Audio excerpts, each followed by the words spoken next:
welcome to Love Always Self. I'm Shira.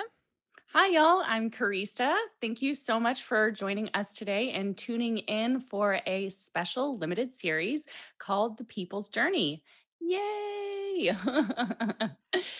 Today, our guest is a very close friend of ours, Lance Olian, and he is here to share his life experiences and the insights he has gained as he's worked to create greater awareness and deeper connections with himself on a physical, mental, and spiritual level. So we are super excited to Hi, have him on Lance. today. Hello. Hi. Good morning. Thanks for having me. Yay. Thanks for being here today. Lance falls somewhere in between a pragmatist and a skeptic by nature, tending to favor concepts that can readily be understood and repeated through predictable actions. He has struggled with comprehending the interplay and impact of realities unseen. To his credit, Lance keeps an open mind and a willingness for growth and expansion. It is this same will that has allowed Lance to leverage spirituality as a tool for universal connection and abundant reception. To state this more plainly, by intentionally delving into the spirit world, Lance has been able to manifest exponentially increasing health, wealth, and happiness. He currently works full time as a marketing executive and lives in Austin, Texas with his soulmate and his two beautiful, adorable Akitas, his fur babes. His fur babes. Right. They're so Calais and freaking Ibo. cute. Yay. Oh, so Lance, thank you again so much for being here today. We're super excited to hear about your journey. I know personally that you have done a lot of deep diving and exploration and self discovery. So I'm super excited to have you share all this stuff with us. Yeah, I'm excited to see what comes of this. It was a interesting practice and exercise for me to go back and think about this journey and how I got from point A to point B. Yeah. As I'm sure you might imagine, it was not linear. It involved a lot of loops, a lot of ups and down, backwards, forwards, and sideways. But it was really cool to prep for this discussion today and think through everything I've been through up to this point. Very cool. What would you say was like the first thought that came to you when we sent you the outline and we were discussing like, hey, this is kind of the things that we plan to talk about and you had to go back and recap that information. Like, what was like the first thing that kind of came to you to think about?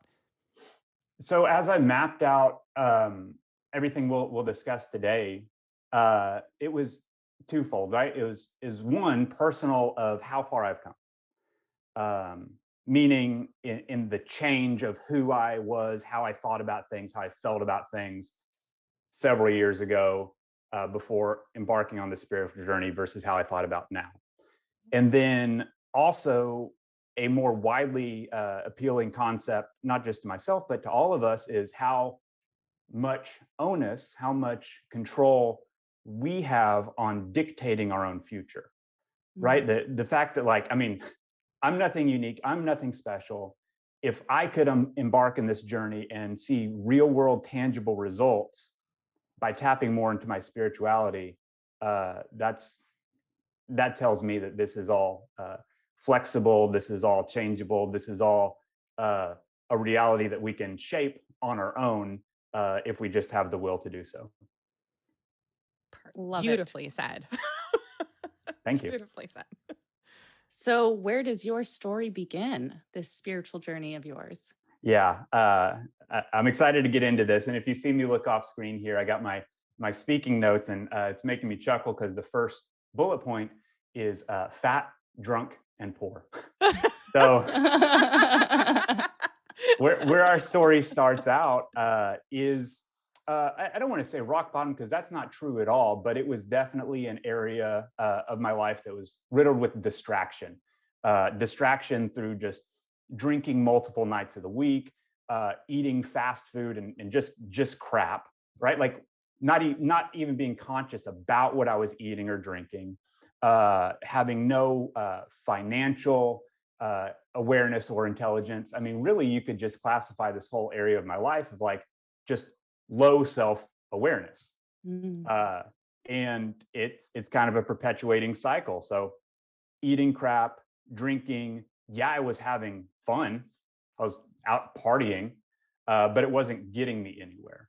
It was actually just keeping me stuck in like a pattern of living paycheck to paycheck, not really dealing with any stresses or anxieties, and just kind of staying in like um, a low state. Which is, it's weird to say now because at the time, like, it didn't necessarily feel bad, Yeah. right? Like I said, like I was having fun. I was in my 20s, just doing the 20s thing, but it had no direction, and there was a yearning inside me for like, there's more to life than this. Mm. Yeah. I'm very familiar with that path. Lance has seen that part of that path for me. I think we all are, right? And I think like that's kind of almost the step one of a spiritual journey is some kind of like pilot light uh, gets lit inside of us, Yeah. and it starts with curiosity, and we're like, well, what is this? And we just kind of like pull at a thread and discover more and more and more. Mhm. So the first, it either comes internally or externally, right? Externally, it could be like you have people around you who are going through this amazing experience, and you're like, what's happening there? I want some of that. Mhm. And for me, it was both, right? It was this internal drive and desire for more, whatever that meant. And at the time, I didn't really even know what that meant, other than just like more life, and a combination of friends who had maybe been like years ahead of me on this journey. They've already been doing the work for like 5 years, a decade, and just kind of being around them, hearing what they've been through. It was a realization to me of like, hey, there's something else beyond what I'm doing, how I'm spending my days right now. It reminds me, I think it's I don't want to misquote, but Jim Rohn says like you're the average of the 5 people you spend the most time with, Mm. and that's very true from what I found. Your average either elevates you, it brings you up, like uh, you surround yourself with such inspirational people that it inspires you, or it brings your average down. Um, I get that. Like you It's almost like peer pressure. Like, are Mhm. you gonna be pressured to elevate, or are you gonna be pressured to stay where you're at or even lower? Exactly. Mhm. Exactly. And like, I think one of the most concrete ways we see this play out is in like fitness. Let's say you're in a place where you want to improve your physical fitness, and everyone around you is in poor health. It's going to be really hard for you to break out of that Mhm. cycle because everyone's going to be eating crappy. They're going to uh, like you said, peer pressure you into doing activities. They're going to talk you out of going to the gym, or you can Mhm. get friends who are much fitter than you, and it gives you something to aspire to and reasons to go to the gym, reasons to eat better. So that's kind of one of the most like game changing things you can do for yourself, and probably the most challenging up front, because in that statement, that doesn't just mean you need to seek out people inspire you, but it also might mean you need to make tough decisions on, maybe you have some friends or family members uh, that are lowering your average, that are full of negativity, that intentionally try to hold you back. Like maybe you have conversations with them of like, hey, I think I want to achieve this goal, and they're like, man, you don't need to do that, and you need Mhm. to willingly cut them out of your life. And it's tough and it's a challenge, and I've had to do that before with like really close friends, family members. um, but I can tell you from firsthand experience, like being able to let go of negative relationships, toxic relationships that don't bring you value, and seeking out high value relationships that do inspire you, that can just make a world of difference in your life. Mhm. Mhm. Yeah, I agree. So The other thing I would add is reading, right? Like the wisdom of the ages is found within books, and there's just something special that the brain does when you read, when you hear what others have discovered, right? Like it doesn't all have to be self discovery. It doesn't have to just be you sitting in the silence waiting for epiphany to come to you. Uh, Read other people's experiences. Read what people have learned for thousands of years before us, and get some guidance. And maybe the last point I'd say on that is uh, work with an actual personal guide, a spiritual guide, whether that be on the more directly spiritual side, like a leader in your church or synagogue or mosque or ashram or whatever, or whether it be something more on the Western medicine side, like a therapist, psychologist, someone who can really just help you understand the changes of your thoughts, the changes of your emotions. Because if you are embarking on a spiritual journey, you're going to have a lot of realizations that make sense, but you're also going to have a lot of epiphanies that maybe you need help processing, you need help understanding and working through. So Yeah. the Coaches are guide. also good for that. What's also good? I said coaches are also good for Yes. that. Yeah. Yeah. Coaches, So, guides, professionals, absolutely. Yep. so who or what guided you in the beginning of your spiritual journey? Yeah. So I sought out um, a professional who had a combination of um, like established Western medical techniques and practices, but also was able to incorporate these uh, practices and wisdoms that were millennia old, like brought over from Eastern traditions, that maybe don't have an established Western medical background, Mm-hmm. Mm-hmm. but they get the results. They're kind of tried and true over centuries working with humans. So I was able to find someone uniquely versed in both of those capacities, and we started out about 7 years ago working in that practice, and basically meeting on a pretty regular basis. What was really interesting beginning that process is understanding that I didn't even know how to think about things in terms of feelings. Like I remember some of those first sessions. She was like, we worked through something that was causing me stress or anxiety. It's like, how does that make you feel? And then I would say, oh well, I think this or that. She was like, yeah, those are your thoughts. She's like, how does he make you feel? And we go through this like several iterations, only to find that like I had become so desensitized, so unaware that I didn't even know my own feelings and emotions about something, which means that I was just thinking through it and then like reacting. I wasn't choosing my reaction. It was almost more like stimulus response, which is kind of a low evolutionary state, right? Like that's the beautiful thing about being human, is that space that exists in between stimulus and response. But to be able to choose how you respond, you have to be aware of how you feel about things, why you feel that way. And then once you know that, then you can choose, here's how I want to respond based on the best result for me. So, how was it learning to reconnect with feelings? Uh, wow. This is interesting, and if I could give like a thesis statement up front about this whole journey, it's probably what I'm about to say next. Um, I hated the process, and that was such a big surprise to me. Like, and that was the one thing I never really heard through other people's journeys.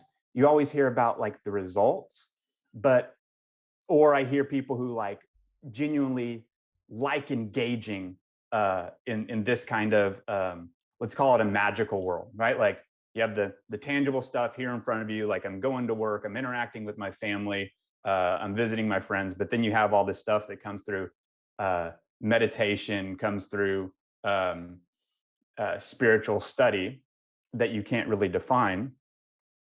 And I was surprised how off-putting it was to me.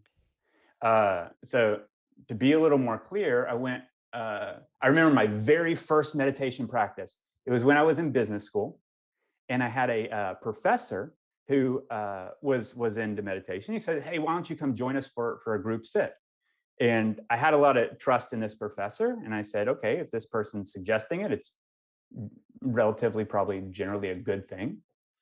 And I went and sat, and I remember being in this room with the windows closed, no music, sitting on a pillow in silence for 30 minutes. And all I could think of was, this is boring. My back hurts. Is anything going to happen? And it was maddening because nothing did happen, right? But that had to do with my expectations. I thought, like, sit here and then, like, all of a sudden this lightning bolt of inspiration is going to come down. And it doesn't work that way. I blame the movies. I blame the movies. And anyone who's gone through this practice understands that. And I guess now I'm specifically talking about meditation, right? Like, now being in a place where I have practiced meditation for, I mean, that was 7 years ago. And I do it pretty much daily, right? Like, I'm imperfect. But you do get to a point where, like, you do have these intense moments of clarity and vision.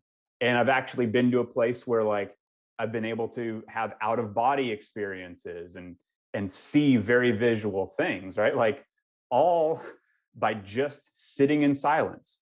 But when you first embark on it, it's not like that. It's like training a muscle, right? Like, the first time you get under a squat bar, you're not going to be able to squat 300 pounds. Like, your legs are going to move weird and things are going to be all out of whack and out of balance.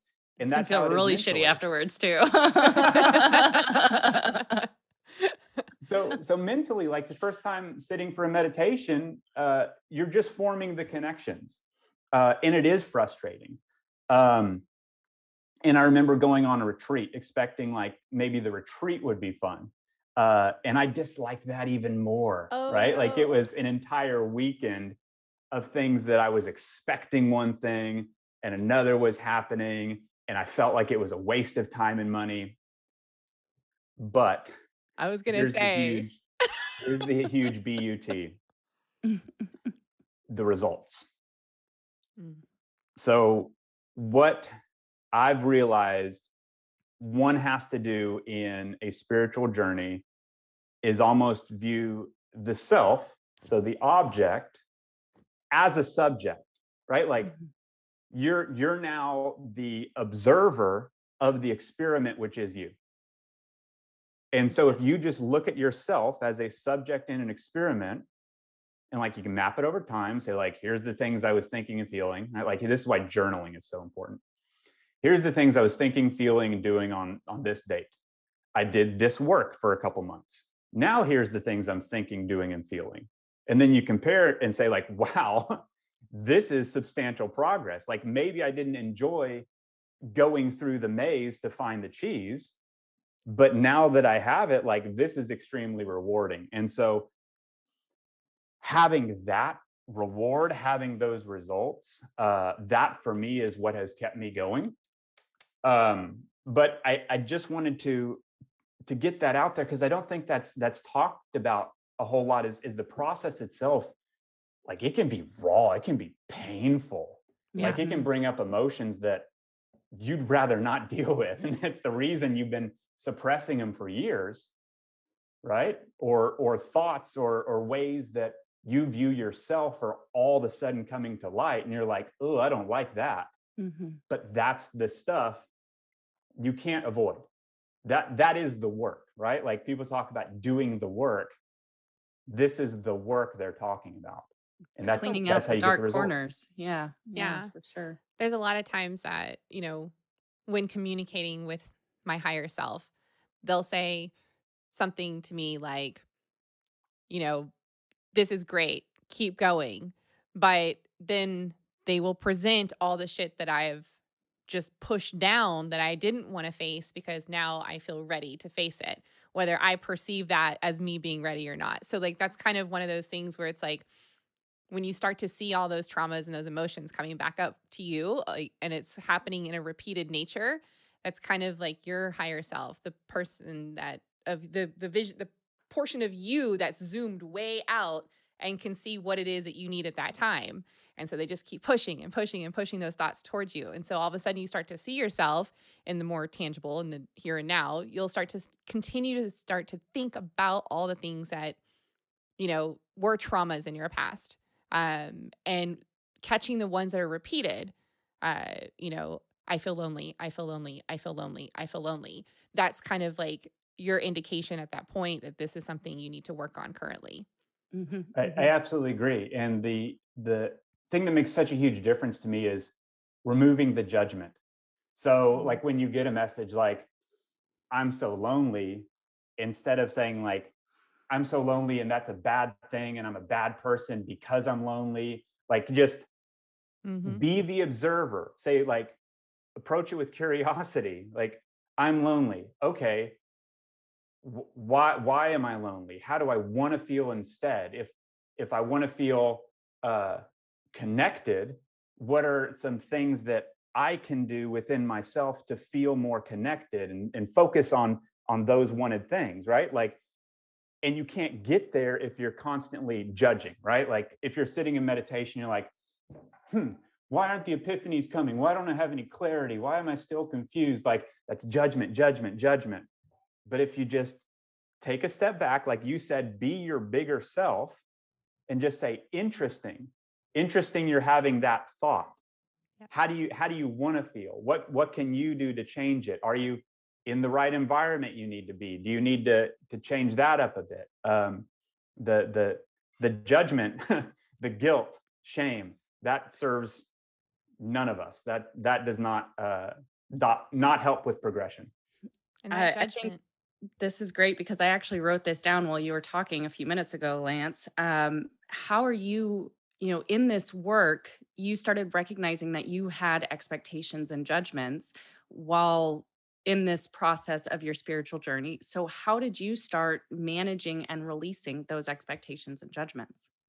Oh wow, what a good question. Um, First is to kind of understand where the expectations come from. Um, and I guess let me just, instead of being vague, I want to talk to my personal experience. Yes, A please. lot for me, as for a lot of people who are working things, like they're embedded in your childhood.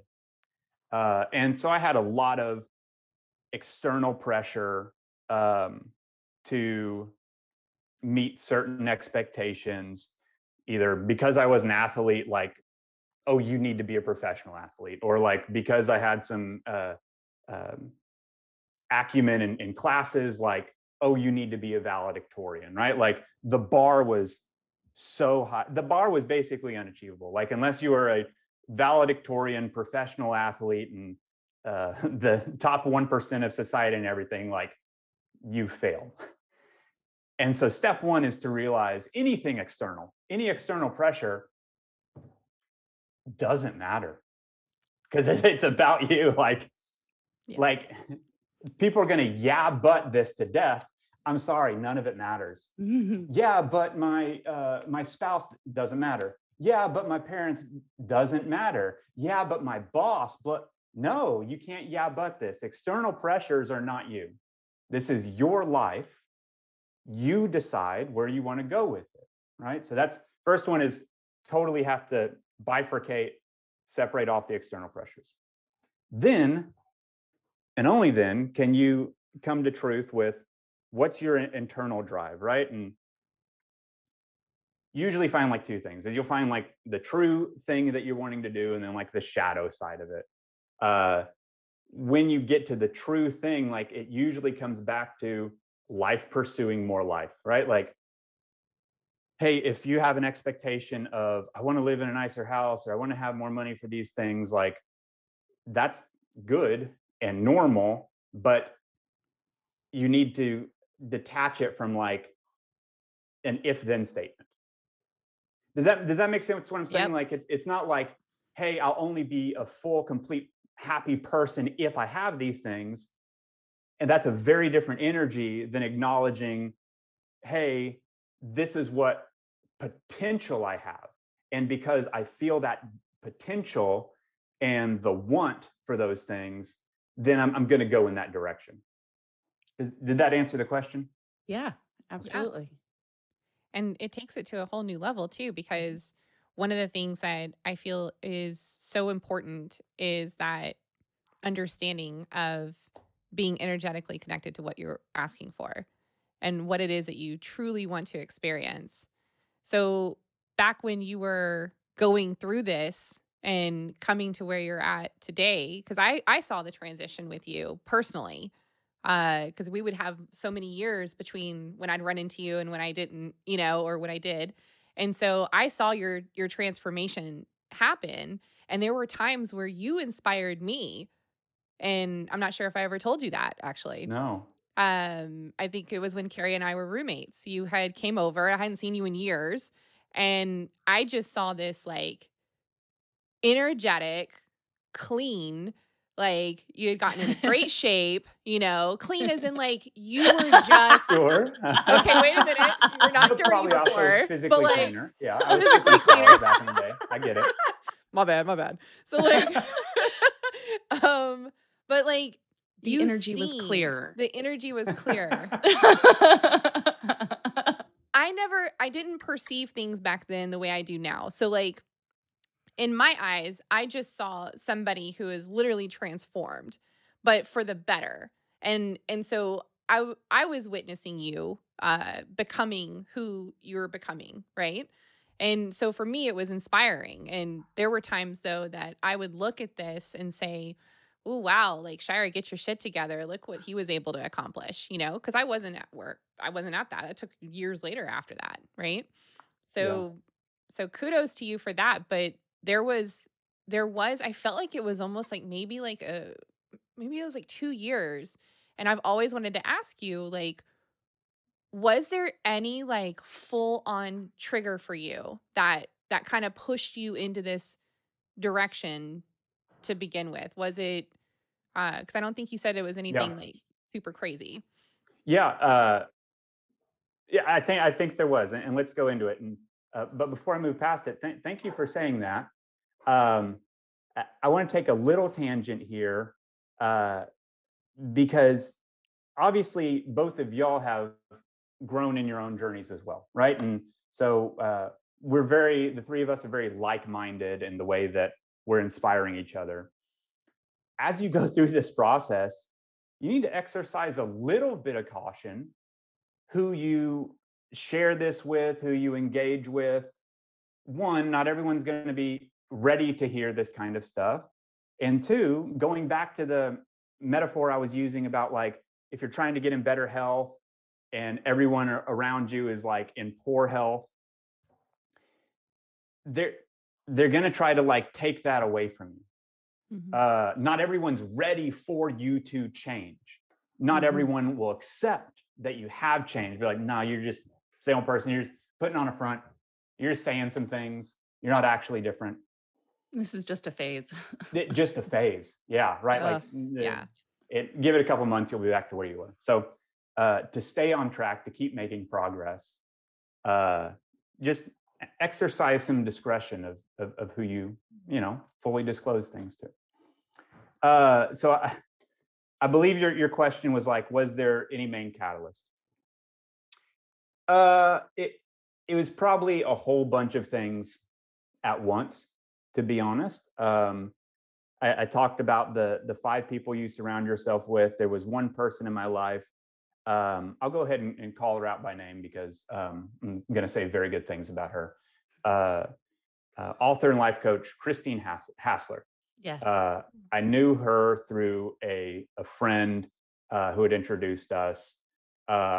And I mean, if we're talking about averages at the time, like she was somewhere up here and I was here. And She's still way up there.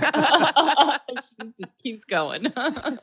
and she sent me a gift. She sent me a book, The Science of Getting Rich. And for those of you who have read it, it's really basically using the concept of spirituality and mindset to transform it into tangible financial wealth.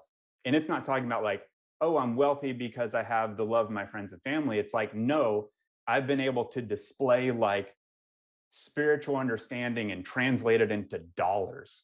Mm, which for me is really interesting. And I want to get into that in a little bit about how to like Yeah. integrate all this stuff. Yeah. Um, at the same time, she had given me that book, and she was just basically like, "Here, I think you could use this." And it was the way she gave it was very uh, almost non-directive. It was just like, "You're ready for this," versus like, "You must read this." Uh, and had other friends who were also kind of getting started in their spiritual journey. I'll go ahead and call him out my name, like Adam Russell being one of my friends. And I remembered as I started getting to a place in my meditation where I was having more clarity, I was having more vision, things got a little weird, right? Like there was a little bit of schism break, and to be specific about what that means. Like I remember like waking up at 2 or 3 in the morning and seeing like shadowy figures. Uh, I remember getting like really clear directions through meditation.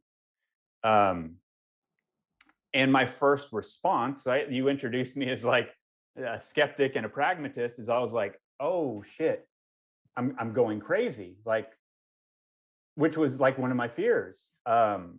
I I know people who have like real world schizophrenia, and if you've ever been around it, like it is tragic. It is horrific. It is one of the saddest things I've seen, and I just wish it on. I wish everyone who has that to get better. And so that was one of my fears. I was like, oh, I'm hearing voices. I'm seeing things that I've never seen before. And based on my previous experience, I was like, that means I'm going towards this direction. And so I called my buddy Adam Russell. I'm like, dude, I think I'm going crazy. And he's like, he just started laughing. He was like, no, that's He was That's like, that I thought the same thing when I started doing this. And the clear distinction, right, since I did bring it up, uh, is like I talked to my spiritual guide who I told you about, like, oh, hey, I think I'm going crazy. This is not good stuff. And she was like, Lance, in general, crazy people don't have awareness of themselves going crazy. She's like, so for that mm, fact alone, you're not going crazy. And probably a key litmus test is if you're being detrimental to yourself, mhm, right? Like in society,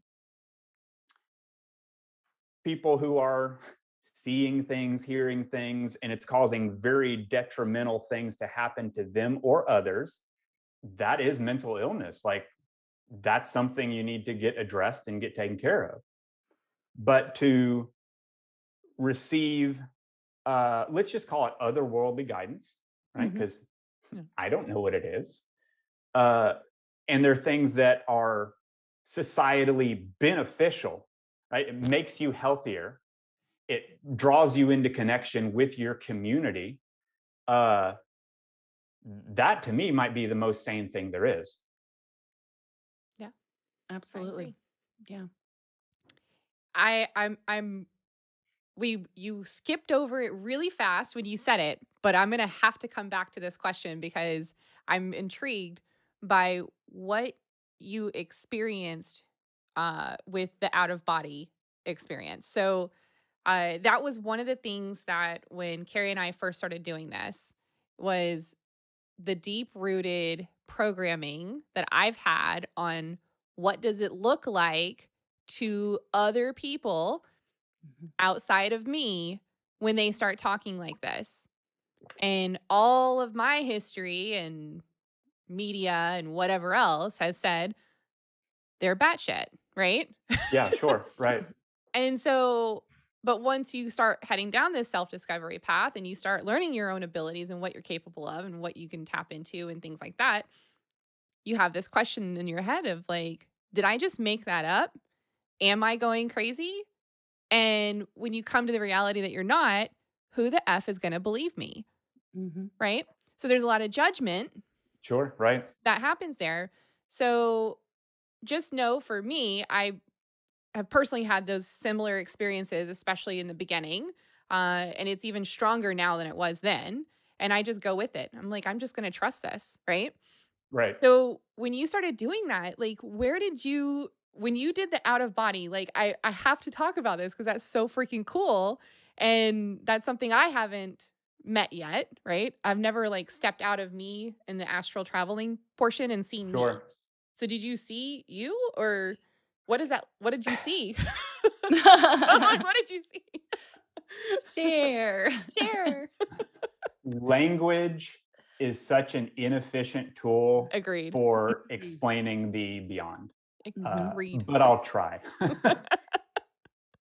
Because so much of what I saw, heard, witnessed can't be explained in words. I paint a lot, right? Because like a lot of how I'll receive, let's say like a deep vision where I do have an out of body experience. It'll be told in like shape. Um, which I mean, if you're going beyond like the human experience on Earth, uh, that's more logically the language of the universe, right? Because all things are shape. uh, we as humans in this country speak English to communicate the different things we're feeling, but that's a little detached from reality. Uh, Meaning the more you get away from language, the truer the experience it is. Mhm. Like when you're talking about things you feel in your body. Um, so in no particular order, the process for me was one, going into a state that I might equate to like a deep sleep, right? Like you have your waking life, you have your dream life, and then you have your deep sleep where there is no dream, there is no awake. It's just the witness of I am. And so let's say it's a deep meditation. The first step is may just completely detach from my own body, my own thoughts, my own feelings, and you're just in a state without fear, a state without desire, and just like openness, ready to see what happens.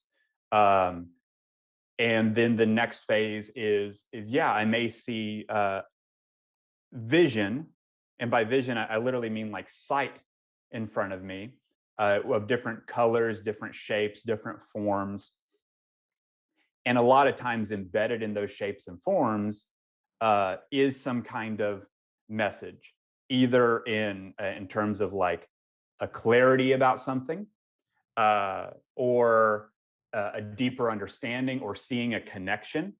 Right? You talked about patterns earlier, like, oh, the fact that I'm doing this, that's what's resulting in that. But it's not said to you, or at least for me, it wasn't said to me in words. It wasn't like, Lance, because you're doing this, Yeah. that's happening. It's a knowing. Yeah, it's a knowing. What a great way to say that. Yeah. And instead, and this might sound far out there, but it's the truth. Like instead, like I might see a bird on fire, and I know a certain action I need to take. Mhm. Um, so each experience is very different. It's when you do get to that point, for me at least, it's extremely rewarding. It's what I would consider fun because you're getting to do what monks are doing, right? Like here was my misunderstanding: is I thought like people in monasteries were sitting there in very dull existences, sweeping their steps, carrying buckets of water, sitting for hours of meditation, just silence, like kind of a detachment for the world. What I didn't realize is they're actually going on journeys, like out into space, like just adventure time pretty much every day, and like coming back with that wisdom. So to get a small piece of that, uh, meaning for you as the individual to be able to go beyond yourself, gain access to information, and then bring it back when you come back out of meditation, like it's really special. It's really exciting. I What a 100% difference a agree. 10 years makes in what we call fun. Right? Right. That's definitely better than any series you can binge, so I agree. I agree.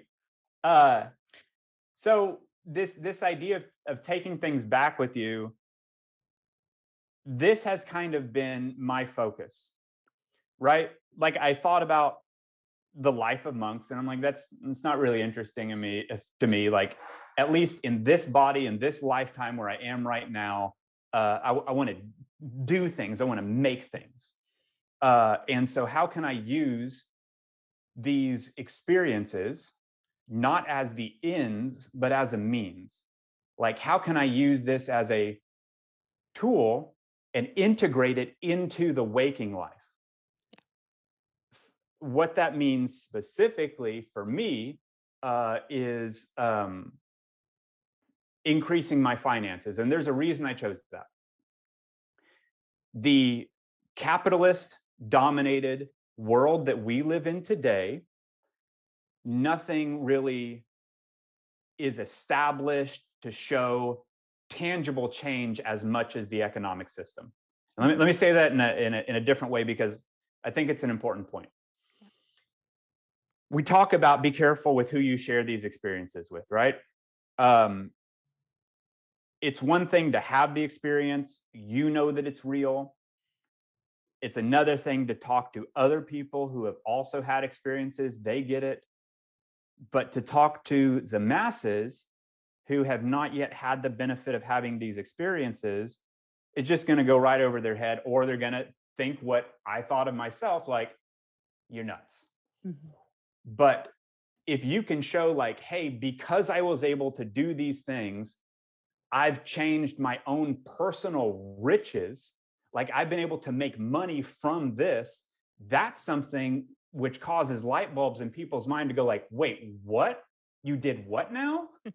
you were here, had no money, and now you have a lot of material financial wealth, which we reward and praise in this current society. And you did that by just sitting on a pillow? Like, you like, tell me more about that. You get what I'm saying? Like, I need to understand better. Yes, yeah. yes. And then the questions. If our goal as individuals having these experiences is that we want more people to have these experiences, is I was like, let's go through a route that's very practical, very tangible. And look, if I'm being totally honest, a lot of it's to prove it to myself. Mm. Right? Like, this isn't just showing other people what you can do, but this is going back to the skeptic and the pragmatist. Like, this is how I know it's real.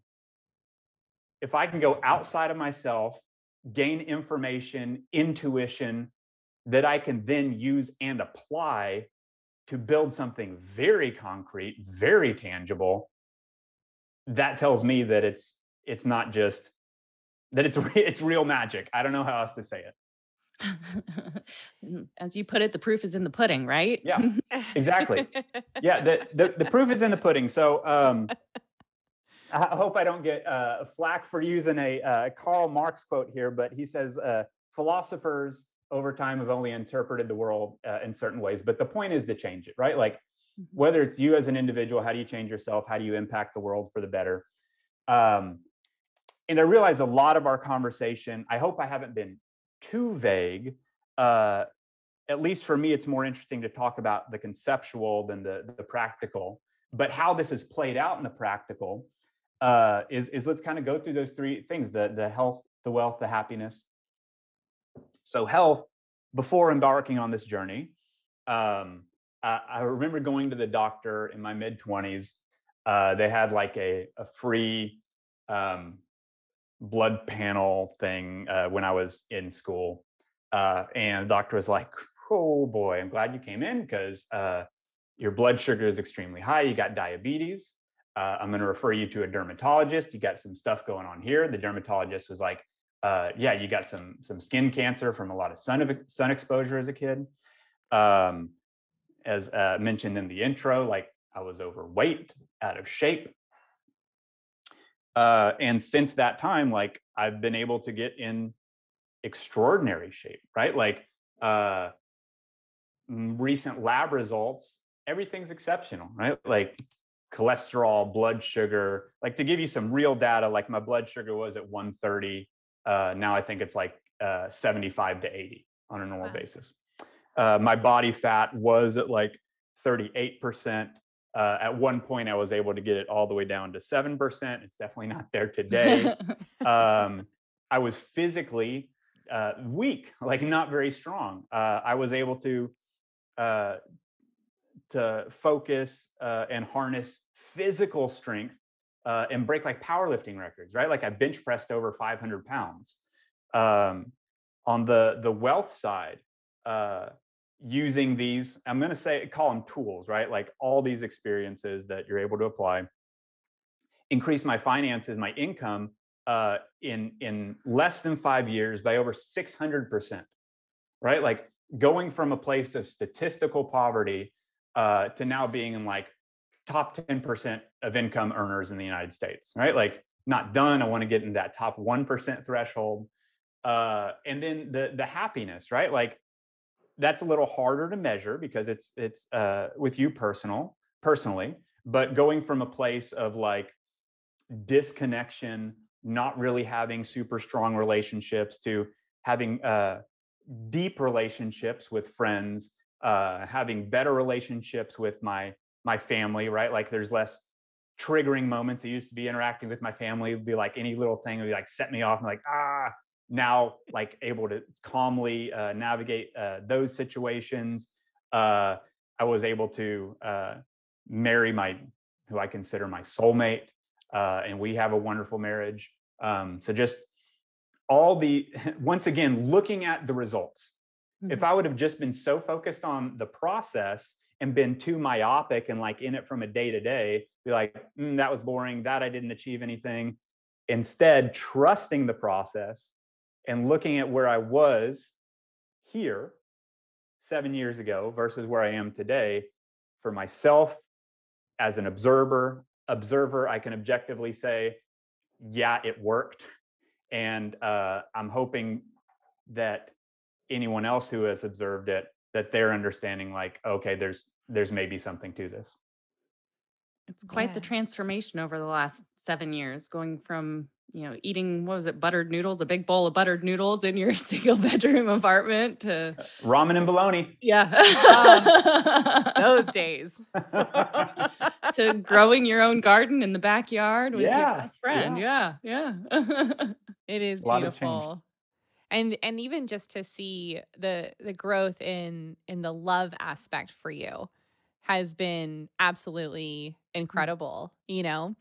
I remember times where I, even for myself, that I just didn't have that expansive love feeling, right? Where the things that you come in contact with and the people that you come in contact with and how you actually feel a love for them whether you know them or not, right? Like that was something that I know I never did, and I saw you start to do that quite quite Yeah. quite frequently actually, and it was just really cool to witness. So, So had to what throw do that you in there. think it is? Do you think it's the mind, opening the mind that opens the heart, or do you think it's opening the heart that opens the mind? So, for me, I feel like my mind is the physical, and because it is the physical thing that guards me, that protects me, that allows the assistance of the body to function and things of that nature.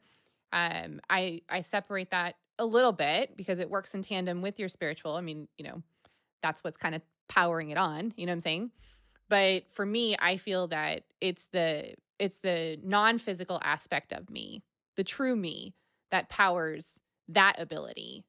And I think it overrides the mind quite a bit. So that's kind of how I feel about it, but it's how I see it. Yeah, and I love that you bring that up, right? Because when I talk about using the tools, uh, it very much is, at least to me, on like a thought level, right? Like I've acquired this new understanding, this new clarity. Let's apply it. But the purpose, the reason for doing that, that's encased in the love, right? Nothing is done because like there's nothing on a level of competition. It's not like, oh, I'm trying to be better than someone else, or I'm trying to win a game, or um, the purity, I guess, in the intention is one that, like, hey, I want to do this thing, whatever the thing you're trying to achieve, because it's better for me or it's better for others. And usually they're one and the same, right? Like the best thing you can do for the world is to be the best version of yourself.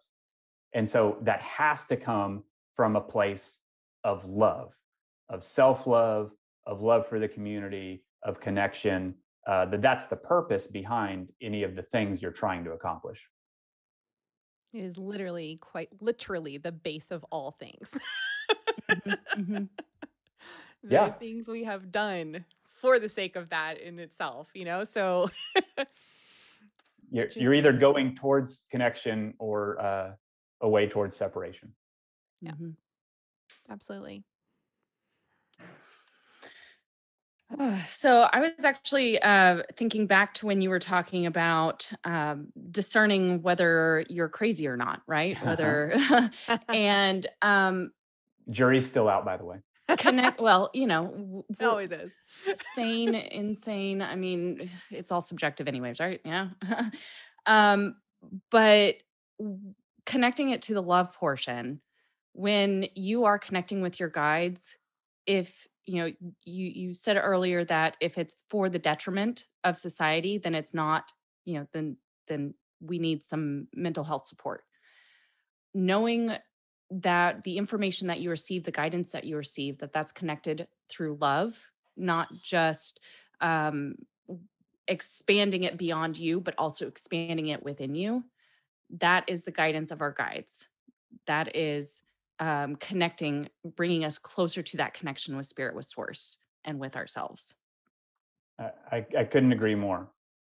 Uh, I I think of like three of my you can call them like personal heroes. You can call them guides that I don't interact with. Like these are living people, philosophers or psychiatrists that have uh, studied humanity and offer like some valuable insights. Is I like Viktor Frankl, for example, says that there should be two statues in America. There should be your Statue of Liberty in the East Coast and your Statue of Responsibility in the West Coast. And I love that concept because what that tells me is yeah, as a human, you're free to choose. Especially in the 21st century, we have more freedom to choose than we've ever had in all of humankind. But that freedom also has a responsibility to it. And usually that responsibility is things that are beneficial to society, right? Like we have a responsibility to love and support each other. We have a responsibility to leave the world a little better place than how we found it. Mhm. Um, and it's such a important thought because freedom unchained and untethered, like that's actually how you end up with things like mental illness. Like that's selfishness, that's uh, chaos, that's division, and all that stems from just like thinking you have freedom but you don't have responsibility, Mhm. and we need to exercise both. Uh, That's to lean interesting. on another, Yeah. uh, That's such like a mic drop moment. Like that was a really incredible piece of information because that's so pertinent to the situations that we're still continuing to deal with now. You know, oh, in absolutely, yeah. It's present in every generation. I think we all understand uh, the turning point we're at now in 2022 in America and around the globe for the most part. Mhm. But especially the fact that like we have a communal choice we can make about where our nation heads next, Mhm. and we can either descend into separation or we can elevate into connection. And my hopes is that for all of us that The we latter. choose the responsibility of connection. Well, I tell you what, if you tap into Gaia, she'll tell you you're gonna ascend. because I'm ascending, which means all things on this planet are coming with me. So, I love it. yeah. I love it. I want to come back to your point on guidance. This has been an integral thought uh, for my journey and help keep me sane. Joseph Campbell, he talks about these tiny guiding hands that have been with you all along, and you notice it when you look back, right? Like it's almost like you can't connect the dots of your life looking forward, but as you look back, you can say like, oh, well, because of that decision, that had these ramifications, these repercussions. And he says, if you're attuned, you'll notice that something beyond you, beyond like anything that you chose, was something kind of pushing you and nudging you towards the right path. And I love that. That makes me feel safe and comforted. It makes me feel that provided you're doing the work and trying, that you're not gonna screw this up. You're not gonna veer wildly off course. The only way you can, like, the only bad decision you can make is not making one, right? Who's that? Yes. Maimonides said that. And why that's so important is you don't want to get caught up in an analysis paralysis or a fear of like, oh, I'm going to make the wrong choice. The more you do the spiritual work, the more you work with a guide, the more you connect with your community, the more I trust that you'll make the right decisions. And the only way you can not make a good decision is just indifference, indecision. As so Indifference is still a decision. it is. Yeah, you're right. Yeah. You're right. Mhm. Beautiful, Lance. Beautiful. I do have one question before we get into our final questions. You mentioned at the beginning you had some books that helped ignite your journey.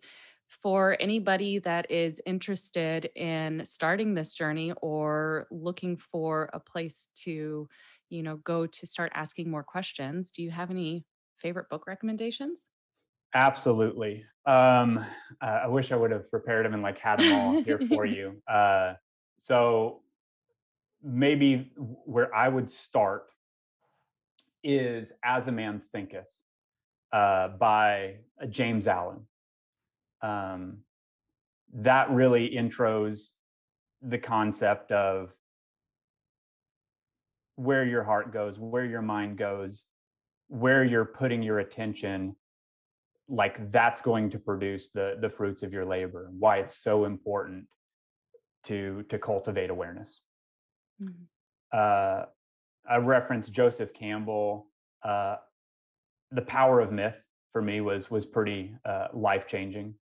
To understand this concept of the human monomyth, uh, which I translate to be no matter what culture you're in, no matter what age you live in, that there's an essential humanness, a story that we all go through, and understanding that hero's journey, as he Mhm. terms it, can help provide a nice framework uh, for you to progress towards. Right? It's almost like Yeah. uh, giving you a little map of your own life.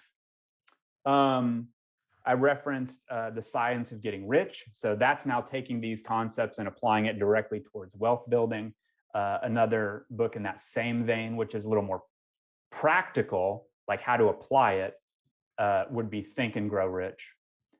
Um, and uh, I just try to read books from like every religion I can get my hands on, right? Like just to name drop a few, uh, the Bible, the Torah, the Quran, the Tibetan Book of the Dead. I found really, really interesting.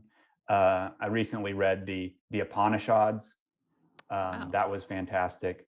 But yeah, just the more exposure, for me at least, that I've had towards different religions, the more I actually begin to see that monomyth weave its way through all of them. A lot of times we get caught up on like the character names and see the differences because the characters have different names. But if you just look at what the concepts are, there's something very foundational, very fundamental, and very true that you'll find in all religions. Yeah. And that's I think is the basis of spirituality, right? Like, what is the Common. underlying truth that that Would shows you, up in many different forms? because I have not read that many different religious texts, would you say that the common thread that you see is love? Do you see that? The common thing is the need for love to make our existence a better place. Mm. Yeah. However, it's not love just on an earthly sense. Mhm. Like the idea of connecting beyond yourself, connecting with God in whatever name you attribute to God, like that's essential for understanding how to connect closer to your peers and other humans on this earth. Mm. Yes. So I kind All of, right. Oh, go ahead. I was like, any more questions before I ask my final question? Because I'm gonna do that. We just have our rapid fire questions and then that's it. So if you want to ask before or after, I can go into these questions. Totally up to you. You go for it. Okay. So, Lance, what is your favorite self care activity? I've really gotten into daily meditation. Used to very much dislike it. Mhm, Now I mhm. cannot do without it. And wow, do I notice a difference a day that I skip it. Yeah. I feel more erratic, feel more reactive. So that daily meditation is crucial for just providing like a sense of calm and clarity throughout the day. Um, Sometimes I do it unguided, sometimes guided, especially if I'm like, it depends if I'm like trying to get inspired or if I'm looking for clarity. And then periodically, no set schedule here, but like maybe on a monthly basis, I may set aside time to do a really deep, what I would call a reset meditation, right? Like something that's an hour plus and just really letting me have a deep experience. My schedule doesn't afford that on a daily basis. Daily, it's as short as 10 minutes, but also making time for really deep ones periodically. Very nice. I love it. Yes. What is one piece of advice that you would now give to your younger self? Absolutely. Uh, Focus and to remove distractions. Um, I think about it as like your personal energy being similar to light, right? Like you can have light, the same energy, but if it's uh, scattered, that light's going to be very dim. Or you can focus that light, have it be a laser beam that can literally like pierce through things. and and to remember that time isn't as important as direction. What I mean by that, the two concepts are related. Is before embarking on this journey, I was very scattered with my energy. Oh, I got to do this thing, go here, here, here, here, here, here. And I got to do them on a really quick time period and like arbitrary expectations. I got to achieve this by this age. I got to accomplish this by next month. Why? what's What's important is the direction you're headed.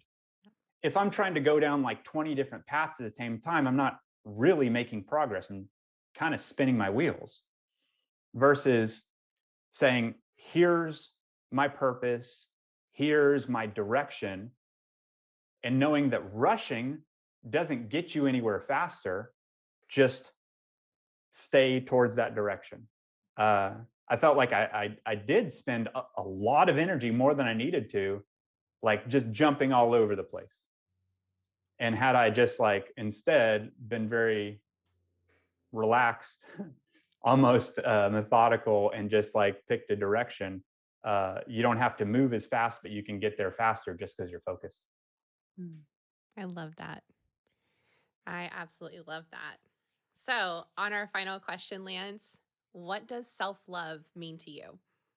So for this next one, I'm going to read it just because I think I need to hear it for myself. Is Nice. it's remembering that I'm a human too, and I don't just mean that for me, like for anyone. The basis of self compassion is to not beat yourself up, right? We talked about removing the judgment. Because yeah, you're not a perfect being. You're going to have missteps.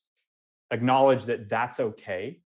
That there's no reason to feel guilty or shameful about a misstep, but instead just commit to doing better next time.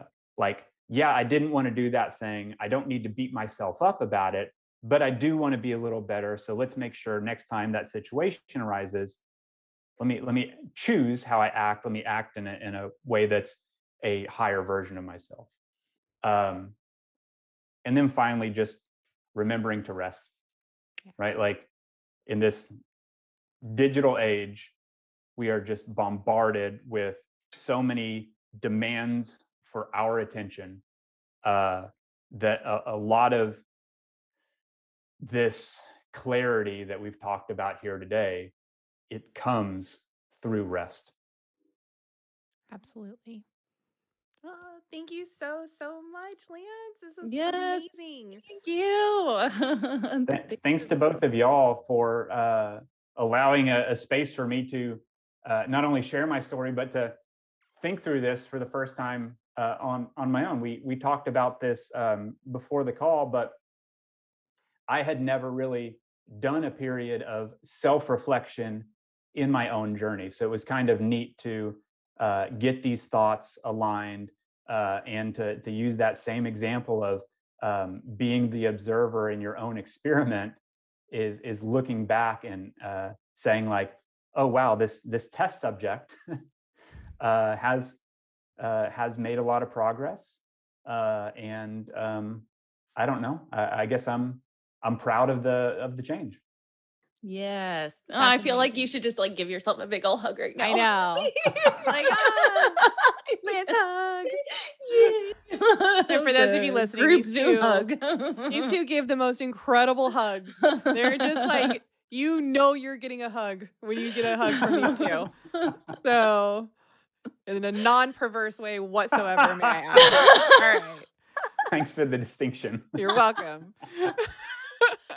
Oh my gosh, Lance, thank you so much for being a part of, this show, this episode, for being vulnerable, being open to sharing your experiences so other people feel inspired, so they feel less alone, so they can start, their own journey if they are wanting to. Totally up to them. But just so grateful to know you and to have you in our life and get to share these really neat life experiences with you. So thank you, Lance, and thank you, Shira, too.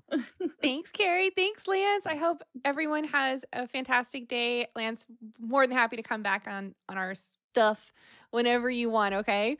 And I would love it. And Carrie and Shira, thank you both for having me on, for being good friends. As you mentioned earlier, Carrie, like, wow, it's funny how different what we consider fun. I definitely considered this fun today.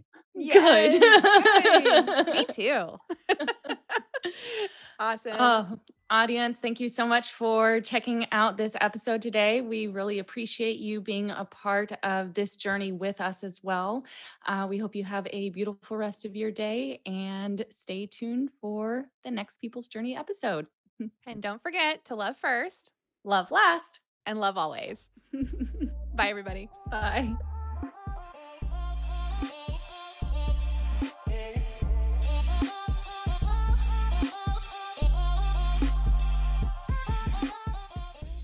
Hey, listener, thank you so much for taking the time to be with us in this moment. We hope you enjoyed today's episode and we look forward to our next connection. Don't forget to like, subscribe, and follow to stay notified of new content from Love Always Self. If you have any questions or topics you'd like for us to discuss, please hit us up on any of our social media platforms linked in the show notes below. I'm Karista. And I'm Shira. And until next time, remember to love first Love last. and love always.